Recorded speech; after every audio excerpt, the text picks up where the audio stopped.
Tonight, this is not just another heated exchange on Capitol Hill. It's a confrontation over something much bigger: whether the U.S. military can remain visibly nonpartisan in an era when politics, image, and power increasingly overlap. As this hearing begins, listen carefully, because the real issue here is not only what was said, but what it suggests about the boundary between political branding and military neutrality.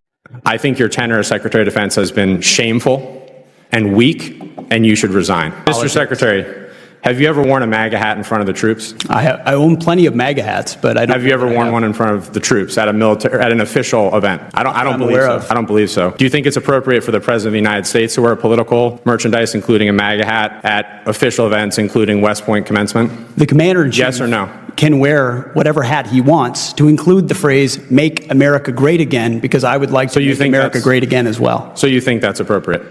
The Commander-in-Chief has the right, in front of his troops, to wear whatever he'd like.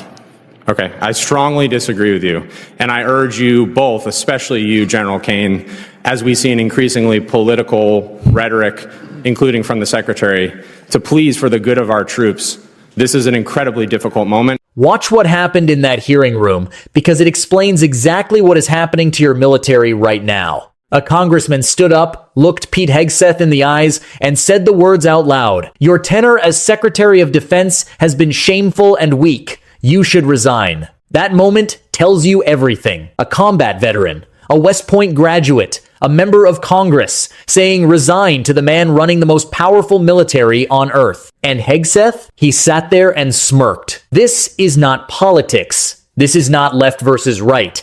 This is about whether the United States Army still belongs to the American people, or whether it belongs to one man's ego and his MAGA agenda. Right now, it is looking like the latter. We have all worn the uniform. We've all served in combat. We all love our country. We all revere our troops. And I really want to speak with you both, not as partisans, but as patriots.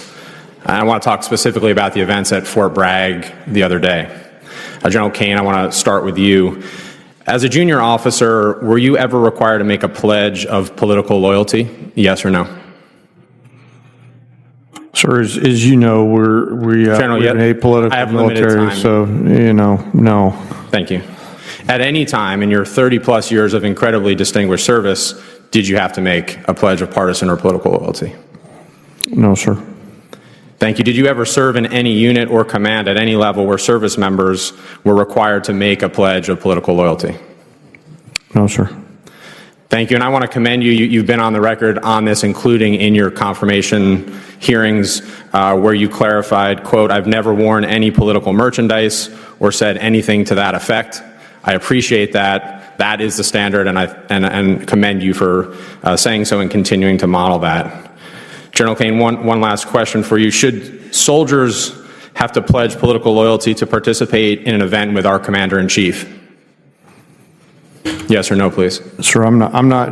First, no. I'm not aware of any time in history that soldiers, sailors, airmen, Marines have been asked to do that. I think. I'm sorry, General. I do want to, just in the interest of time, I want to talk about what happened at Fort Bragg 2 days ago.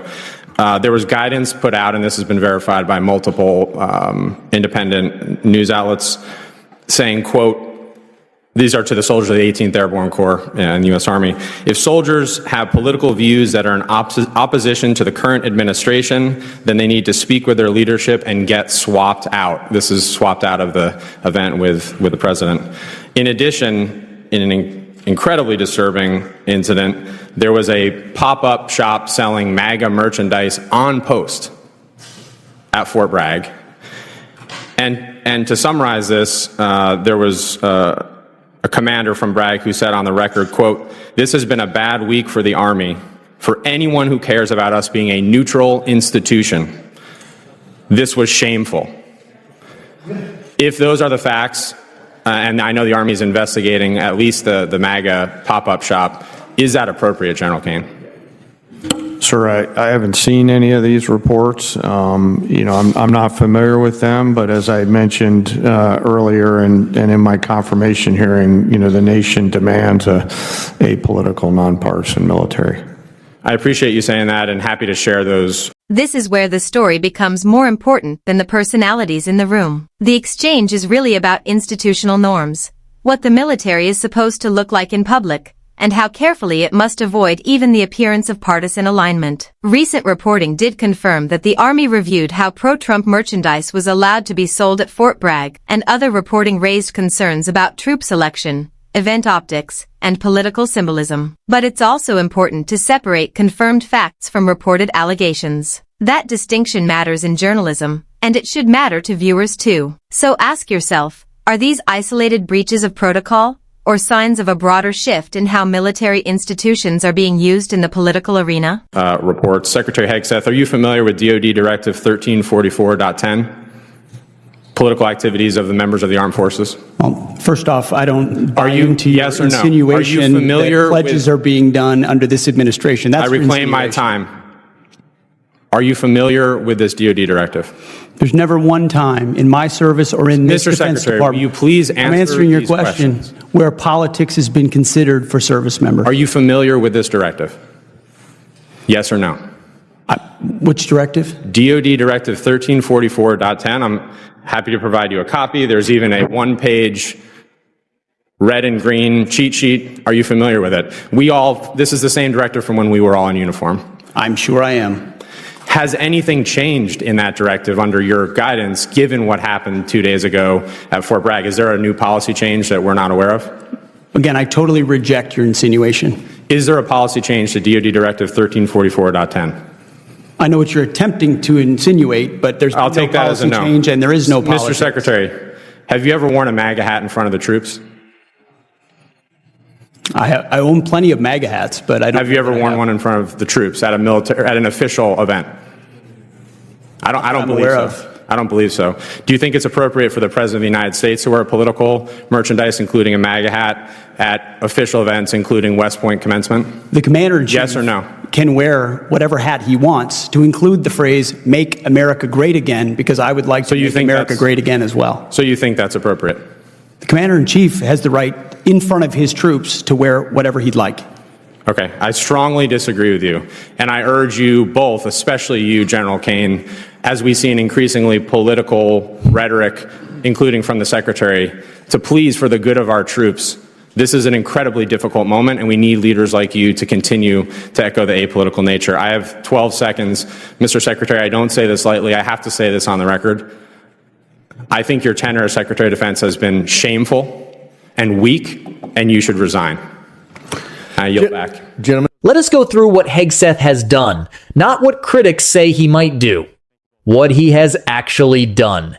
He fired the Army Chief of Staff, General Randy George, the Army's top officer in the middle of a war with Iran. One U.S. official called the firing during wartime insane. George was not fired for failure. He was not fired for incompetence. His dismissal was motivated by clashing personalities and a troubled relationship with Army Secretary Dan Driscoll. Clashing personalities, that is the reason. While American troops are in combat, that is your Secretary of Defense. And George was not alone. Also fired alongside him were General David Hodney, the head of Army Transformation and Training Command, and Major General William Green Jr., the 26th Chief of Chaplains. Now count the total. Hegseth has fired more than a dozen senior military officers, including Chairman of the Joint Chiefs of Staff General C.Q. Brown, Chief of Naval Operations Admiral Lisa Franchetti, and the Air Force Vice Chief of Staff General James Slife, the head of the Defense Intelligence Agency, the head of the Coast Guard, the head of Cyber Command, gone. But here is where it gets worse. Much worse. A report revealed that General George was removed in part because he and Army Secretary Driscoll refused to remove 2 black and 2 female officers from a list of military members to be promoted to 1 star. Generals. George and Driscoll cited the long and exemplary service of those 4 officers. Hegseth refused to even meet with George to discuss it. 9 U.S. officials confirmed that Hegseth had either blocked or delayed promotions for more than a dozen black and female senior officers across all 4 branches of the military. One official stated there is not a single service that has been immune to this level of involvement by Hegseth. So when that congressman asked Hegseth in the hearing room, "Have you ever worn a MAGA hat in front of the troops?" Hegseth said he did not believe so. When asked whether it was appropriate for the president to wear political merchandise at official military events, Hegseth said the commander-in-chief has the right to wear whatever he likes. That is the mindset running your Pentagon, and it does not stop at firings. At Fort Bragg, soldiers were told that if their political views opposed the current administration, they needed to speak with their leadership and get swapped out of the event with the president. A MAGA merchandise pop-up shop appeared on base. Uniformed troops were screened for political loyalty and physical appearance before Trump spoke. Internal 82nd Airborne Division communications showed Trump's visit was a tightly orchestrated effort to curate its political optics, handpicking soldiers based on political leanings and appearance. The pattern is clear. A staged partisan spectacle at Fort Bragg where handpicked troops were prompted to boo Democrats. A purge of accomplished senior leaders, women, and black officers fired without cause, including even the chairman of the Joint Chiefs. What is the goal here? What is Hegseth actually trying to build? The apparent objective is to subordinate national defense to the personal, political, and social agendas of a commander-in-chief who prizes personal loyalty above the military's commitment to the nation and the Constitution. Militaries filled with yes-men do not win wars. Hegseth wants to replace every general who might say no with someone who will say yes. He wants commanders who will not push back, will not ask questions, and will not tell the president that an order is illegal. He wants a military that does not serve the Constitution. He wants a military that serves Donald Trump. And what happens to the actual readiness of that military in the meantime? Overall public confidence in the U.S. Military has declined sharply, dropping to roughly 50%, down from 70% in 2018. 5 former defense secretaries, including retired General Jim Mattis, Trump's own first pick, condemned the pattern of firings as reckless. They warned that talented Americans may be far less likely to choose military service if they believe they will be held to a political standard. Now here is the money angle, because this matters for every American taxpayer. Hegseth announced plans to cut 8% from the Pentagon budget each year for 5 years, around $50 billion annually. That sounds like fiscal responsibility? It is not. He never ordered actual cuts. His order was merely to shift funding from some military programs into others. That is reshuffling the Pentagon budget, not cutting it. The savings go straight into Trump's priority list: border militarization, an Iron Dome missile system, and expanded nuclear weapons spending. Doge's actual verified cuts to the Pentagon amounted to less than 0.07% of the total budget, so the American military is being stripped of experienced leadership, politicized top to bottom, and the money is being reshuffled to pet projects. All while fighting a war in Iran. All while public trust collapses. Pete Hegseth served. Yes, he wore the uniform. That part is true, but what he is doing now has nothing to do with service. A man who dismisses the Army's top general during wartime because of a personality clash is not a leader. A man who blocks the promotions of black and female officers is not running a meritocracy. A man who smiles when soldiers are screened for political loyalty is not protecting the institution, he is gutting it. He went from Fox News to the Pentagon, and he brought Fox News with him. The congressman in that room said what millions of Americans are thinking: shameful, weak, resign.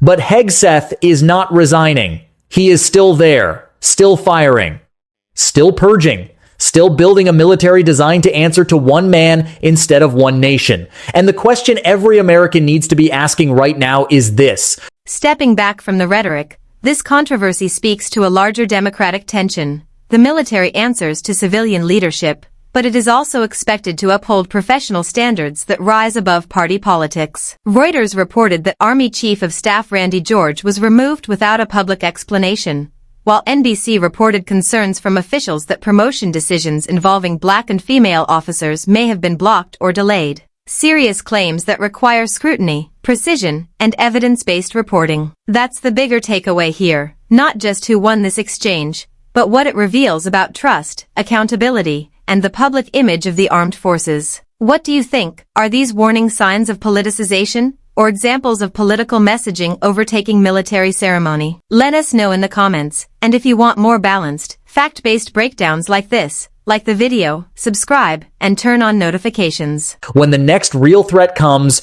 when this country actually needs its best generals in the room, will they still be there? Or will Hegseth have already fired them for not wearing the right hat?